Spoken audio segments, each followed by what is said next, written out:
Yeah. Fabulous. So, I think Joy is going to spotlight four incredible young people. We have Hannah Palmer, Matthew Rimmel, Ed Robertson, and Lucy Hoyt.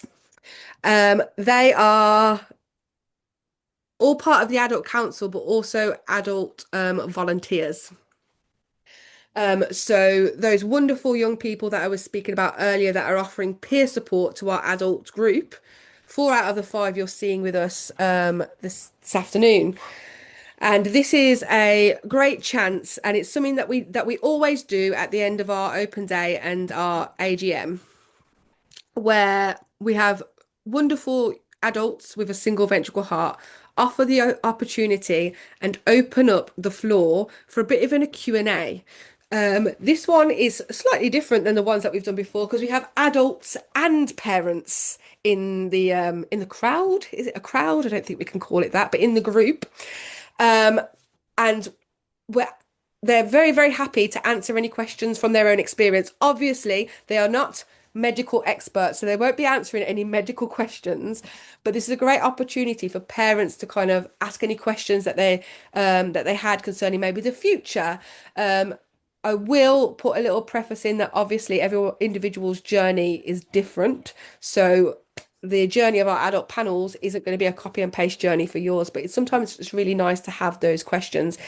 If you do have any questions, please pop them into the chat. Um, let's not get overly personal with our adult panel, because I don't think it's very nice to put them on the spot and get overly personal with them. But any questions you have about, how life is for them as an adult with a single ventricle heart, or if you're an adult, just having someone to ha that might understand the journey that you're on as well. It's a great opportunity for that. I have some questions that I've got in my secret stack that I've had some parents send to me prior to this open day that I will fill any awkward silences to. But before we get to that part, would our wonderful panel like to introduce themselves a little bit for our, don't shake your head, Hannah, we really could do with an introduction to our cohort this afternoon. Let's start with Hannah. Hey, everybody. You probably know me. I've been here a while. I'm Hannah. I am 32 this year. I was born with double inlet left ventricle in 1994. I've been a member of LHM since my Fontan in 2003 or 2004 when we became Little Hearts Matter. And I've been a trustee since 2014, which is a long time now. I'm currently studying forensic psychology at the Open University. So yeah, that's me. Fabulous. Matthew, would you like to introduce yourself? Hi, I'm Matthew. I'm 32 years old. This is Sausage. Um, I've got I can't even remember his name now. Um, the left one. Hyperplastic left heart? Hyperplastic left. Yeah, that's it. That's it. Yeah, I've got that. I'm also registered blind, as well as the heart condition. And yeah, that's it. Lovely. Lucy, do you want to introduce yourself to everyone? Yeah, hi, I'm Lucy. I'm 21. I've got tricuspid atresia, hypoplastic right heart syndrome, and in a week I'm actually moving to my first flat on my own, so that's exciting. Fabulous. And Ed, do you want to introduce yourself as well? Yeah, hi everyone. I'm Ed. I've got hypoplastic left heart. I'm 23. I'm currently studying at university. I'm graduating this year, but might be going on to do further study as well. And I'm feeling a bit left out. I'm the only one without glasses, so on the panel. So I'm going to put some on. There you go. Feeling ready now. And Lucy is repping the LHM colours. So if anyone's got any questions, please do write them in the chat. I'm going to kick it off with one of the questions that I've been sent anonymously prior to today's open event. So one of the first question that I was sent was, if you have gone to university, what was one of the biggest challenges that you had if you had them? So we have a couple of people that went to or are still going or met some challenges in university. So if anybody would like to share with everyone what challenges they had with university, but let's also add, what successes we had. Yes, I go in first.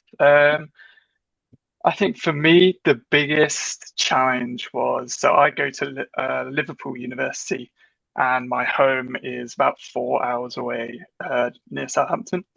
So I think moving out in that first year and the first few months, basically doing all the shopping, all your house chores yourself, but as well as then studying full time, I think getting the balance right and managing my energy levels was probably the hardest thing.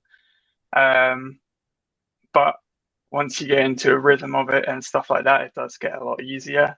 I think in terms of successes, you meet a lot of great people there.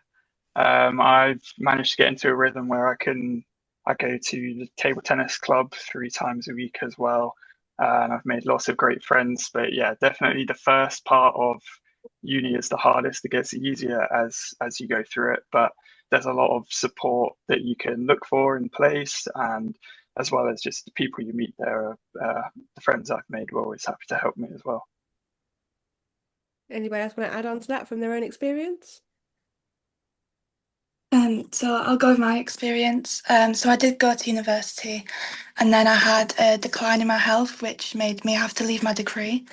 I think the hardest challenge I had was my health declining and my energy levels as well. So I've always had quite low energy levels. So juggling like living on my own with working, studying full time was really difficult. But a success is definitely I made a lot of friends that I'm still friends with now. So yeah. I'll sneak mine in. So I went to a physical on-site university in Aberystwyth, which is like Ed's was a few hours away from me. Struggled a bit like Lucy with my health, so left. 3 years ago, I decided to start at the Open University, and it is the best thing I ever did. It's really well balanced. I do it part time, so my degree is 6 years instead of 3. I do about 16 hours study a week, but that is at my own pace when I'm feeling well enough. And the tutors are really great with extensions and things. So I can highly recommend if anyone struggles and thinks they might struggle living on their own to do something like the Open University. And you don't really need things like GCSEs and A levels to do the Open University as well. So that's another thing if people have struggled in school. I also recommend disabled student allowance, applying for things like that, because that really helps. It can support for a laptop and things like printers. So I recommend that if anyone decides that they do want to go to university. Fabulous. Okay, thank you so much for your candid answers. I'm going to move on now to the next question because nothing's come through into the chat yet that I can see, unless I've missed anything. And if you want to ask a question, please do put it in the chat because I can't see any hands because we've spotlighted them, so it's going to have to go into the chat. But the next question is, what gives you the most hope or confidence looking ahead?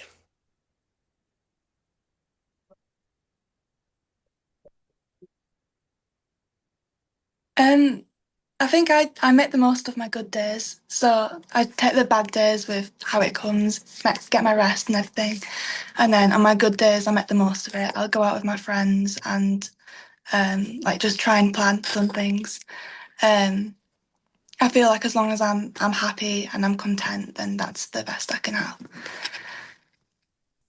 We all in consensus with that answer? Yeah, this might be a little bit cringy, unfortunately, but I was going to say some of the adult members whose stories that you learn about and all the successes that you see ahead of us. So, like Hannah said, going to university and completing her course and things like that. It's just nice hearing all these stories of people who live very fulfilling lives, even with our conditions. Knowing that science gets better every year is a bonus. You know, none of us ever really know. However, having LHM as well, I'm going to be cringy, and having other people to talk to, that gives me hope because we have friends that get it in comparison to friends that don't at home. Obviously, they get it to some degree, but people at LHM really do get it, and that gives us hope because we see people older than us, even me, and I'm old. People in their 40s getting on to their 50s that have the condition that we have that we might not have seen 20, 30 years ago. So that's also a really positive thing.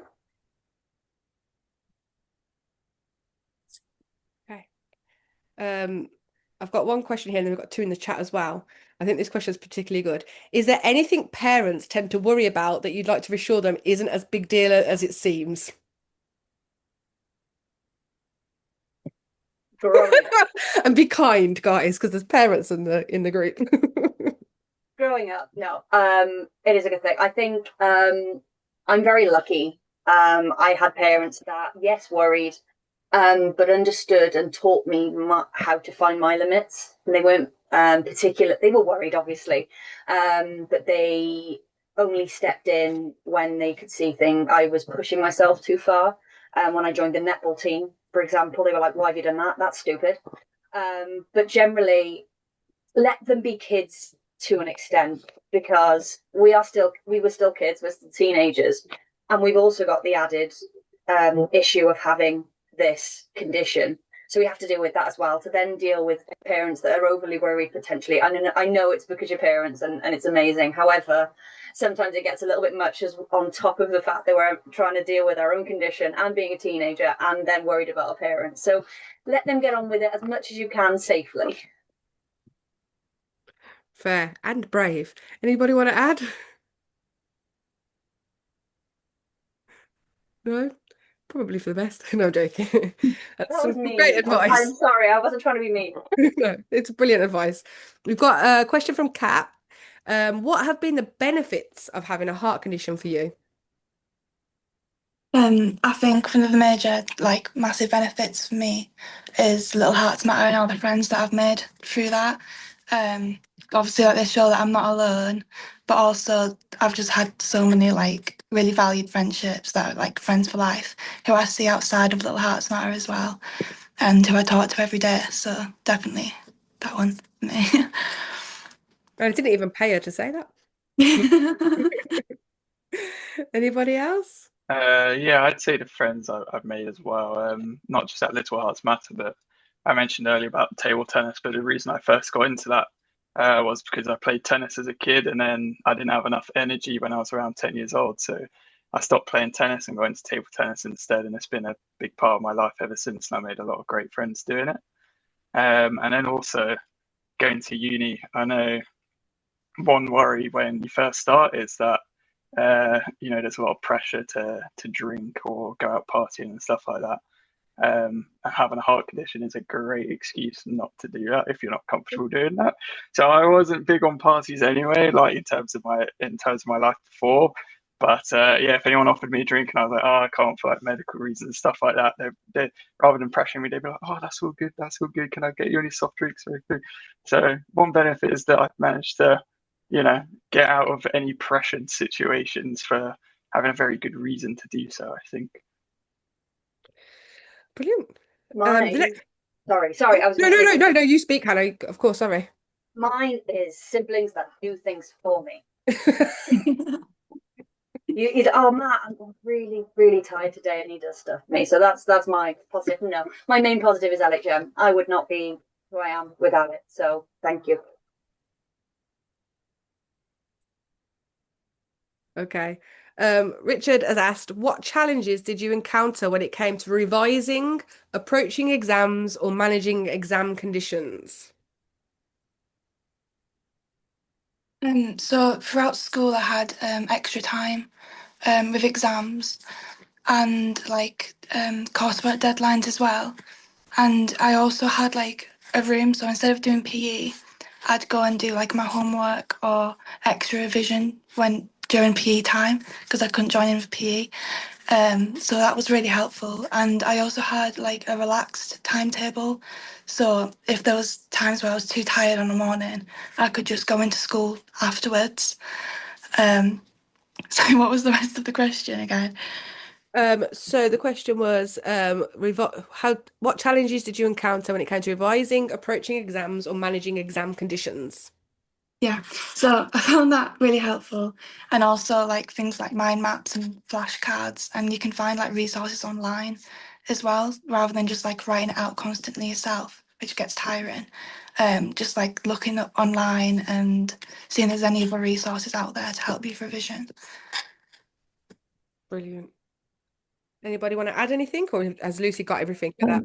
I would I would definitely agree with the energy levels. For me, that was the biggest issue. However, when I went to school, being one of the older ones, unfortunately, things weren't as not sure what the word is, but things aren't as good as they are now in terms of It how wasn't they as treat inclusive. us. So for example, yes, I got the so I had what Lucy had where I didn't do PE, and that was after a significant fight though. That was after like 6 months of me getting in trouble for not doing PE and all sorts. And they also took me out of languages to be able to do homework in that time. I also had 100% extra time, which was very difficult during exams because there were some nights during my GCSEs where I wasn't going home till past 7 o'clock at night because I had the 100% extra time. Yeah, just mainly energy, energy and stress. But unfortunately, unless like schools are gonna be able to lengthen the exam sort of timetables, which they'll probably never be able to do, it's just sort of really something that I don't think is going to change. Anybody else want to add anything? I record, and well, it's all online now, but I used to record my lectures so I could listen back if I didn't have the chance to write, or I was really, really tired. I also got able to type my exams, which helped my energy levels as well. So yeah, that helped a lot. Brilliant. Yeah, in terms of like Anna mentioned disabled students allowance in I think it's the first question. But yeah, I got like software on my computer to help with revising even when I was tired. So it will read documents out to me, or I can text to speech if I don't want to write a document or anything like that. So that really helps if you do need to revise when you're low on energy. But yeah, I'd say prioritize your energy levels and definitely try and get as much support in place for revising and for exams as well. Some cracking answers. Okay, we're going to move on to our final question now because we're 15 minutes over. So the final question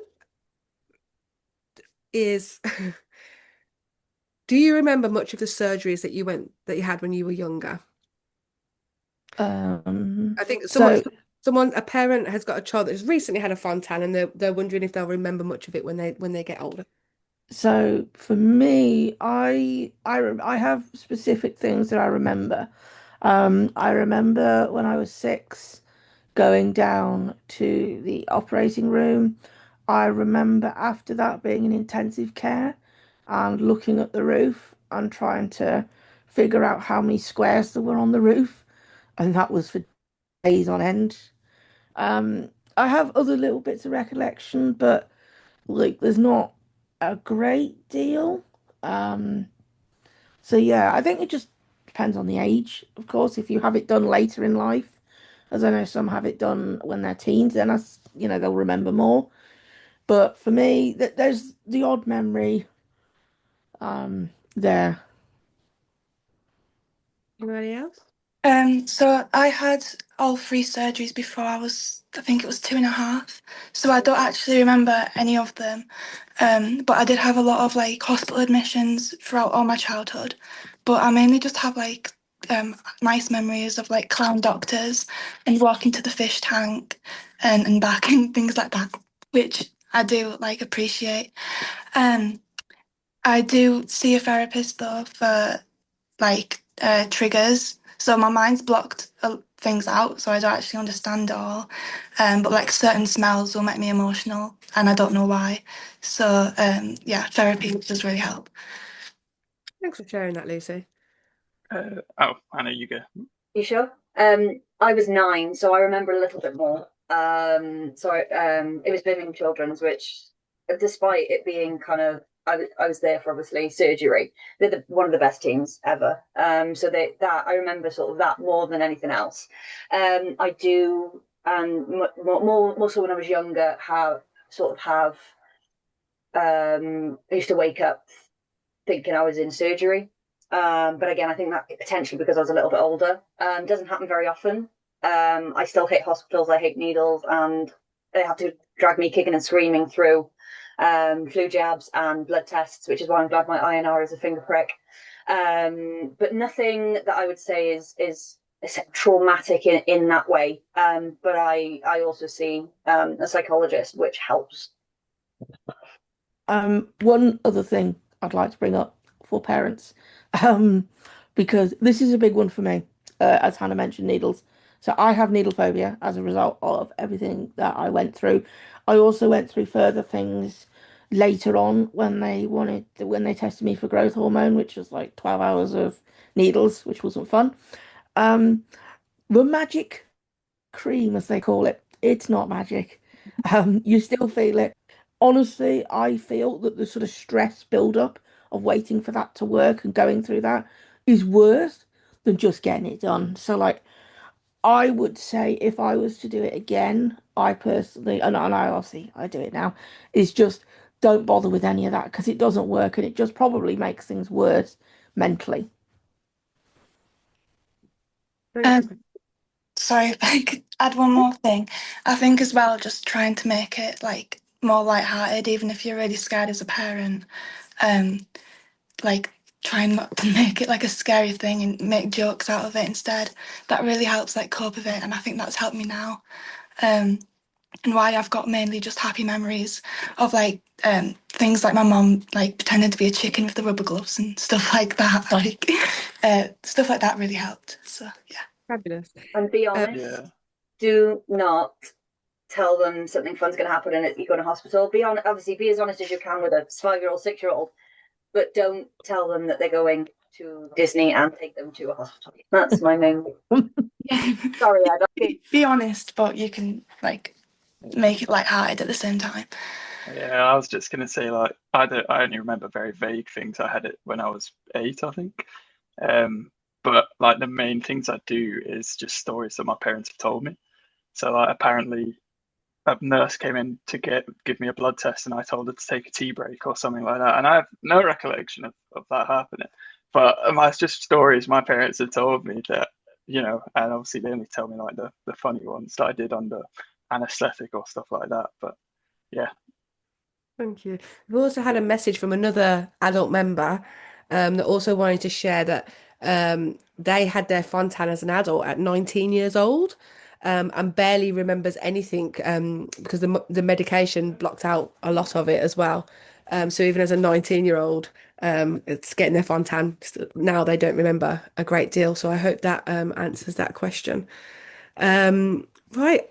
Can I just say from I know the parent members, the adult members that are in the oh those answers have really reassured that mom, which is lovely.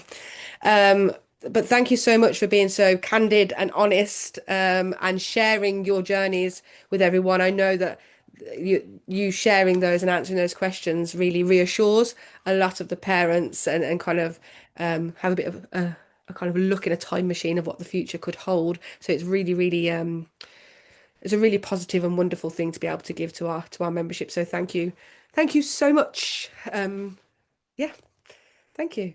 We can move them from the spotlight now. And